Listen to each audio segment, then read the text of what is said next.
Men who have dated single moms, what was the experience like? Story 1. I dated a woman for 10 years, and while we never married, I considered her daughter my stepdaughter. She was getting married, and I agreed to pay for the wedding like I had paid for everything else in her life, college, her car, and giving her a place to live. Meanwhile, her deadbeat dad hadn't given anything, including child support or money for her education, but she still loves him and wants him in her life. He stays long enough to break her heart by skipping town and breaking some promise that he made her. The wedding venue holds 250 people max. I gave them a list of 20 people that I wanted invited and they told me it was no problem. A few months and I find out none of my list of 20 made the cut for a wedding I was paying for. That was on a Saturday. The next day, we had a Sunday dinner with the future in-laws family and us and a surprise guest, the real dad, where my stepdaughter announced that he was going to be able to make it to her wedding and that now he'd be able to give her away. I've never felt so angry and disrespected. I was shaking. I took a few seconds to gather my composure, and once I was sure I'd be able to speak I got up from my chair and made a toast. The gist of it was this. It has been my great pleasure to be a part of this family for the past 10 years.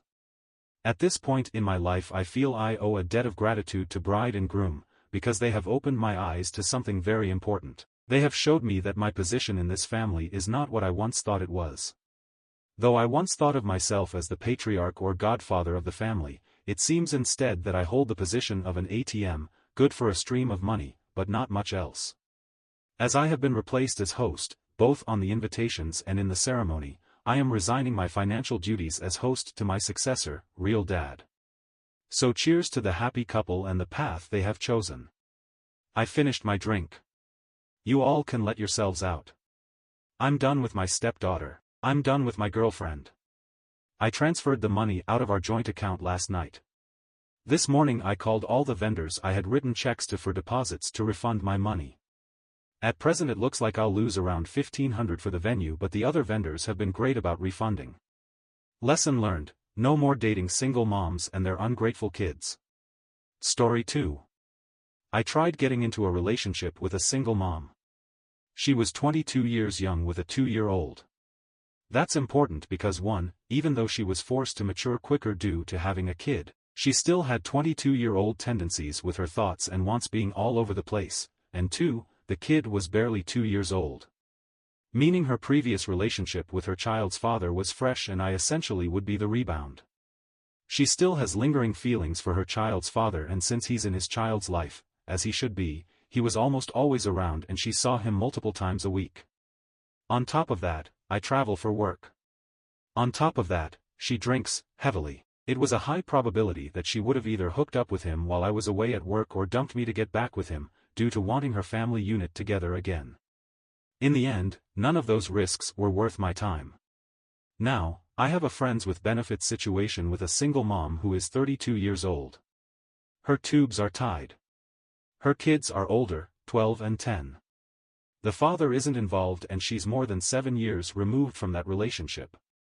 Her body is ridiculous and doesn't look like she ever had kids. She's okay with just being friends with benefits. No commitment, great sex. It's a good situation to be in, while I date around and attract what I'm looking for in a potential partner. Story 3. My wife had a 7-year-old son that I didn't even get to meet until we had been dating for several months. She didn't want men going in and out of his life. After I proposed to her and she said yes, she told me that now I had to go ask her son if it was okay if I married his mom. I was more afraid asking him than I was her. Turned out alright, we've been married almost 30 years now. Story 4. I tried it once in my 20s. She was a bit strange. Kid was very nice. But she wasn't even supposed to have one. Invited me back to her place, we got there, and then introduced her son, who was about 6. I was weirded out. She told me this is a test to see if guys are alright around kids and are willing to date a single mom.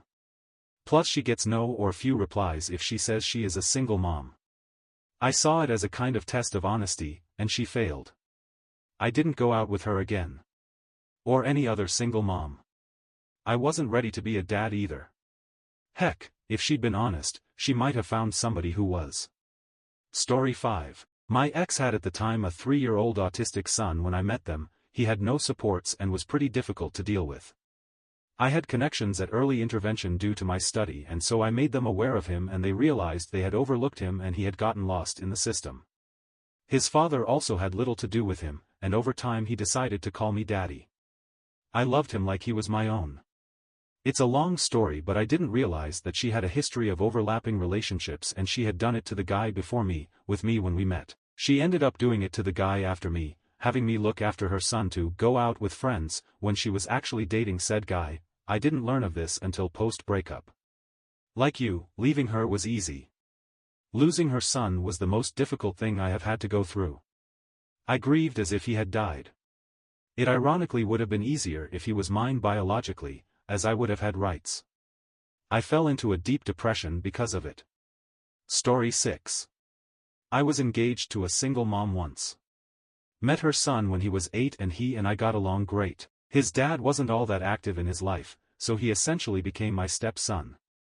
I taught him how to ride a bike, coached football, took him to school and doctor appointments, built rockets and launched them at the park, took him to Disneyland, the whole 9 yards. We all lived together for 3 years, and one day, his mom, my girlfriend, decided to cheat with just a friend guy from her work. Needless to say, we ended the relationship and I never got to see him again. Poof, just like that, the kid that I loved like a son was gone and I had exactly zero right to see him again. It was the hardest thing I'd ever had to do. It ruined me. I hate her for what she did. I loathe her. I wouldn't cross the street to piss on her if her hair was on fire.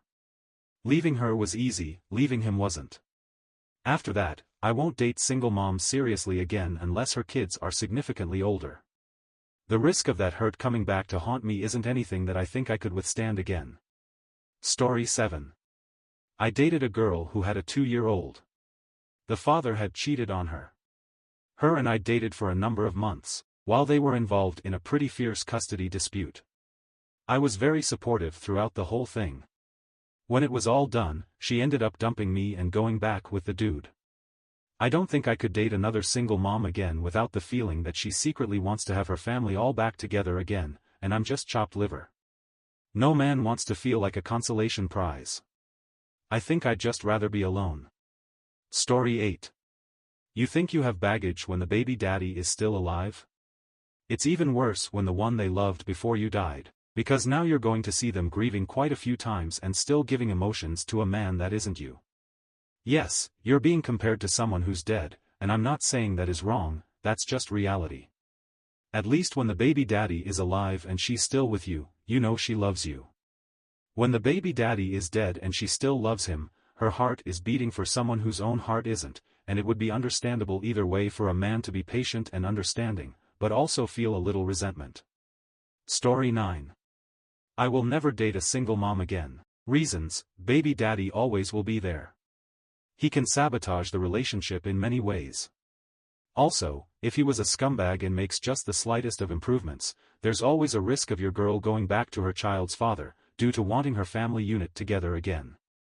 Also, finances: you're having to spend money on her child for babysitters, food, schooling, and more. If you do break up, you also break up with the child. That's 2 people you bonded with that are no longer in your life. Can't discipline the child. The child's father is always going to have the final say. No offense to the single moms out there, but the imprint your child's father left is darn near impossible to overcome, unless we have a child of our own and he continues to mess up. Story 10. We loved each other enough to get married. I didn't mind paying for her kids. They all meant a lot to me. Her baby daddy didn't really improve himself.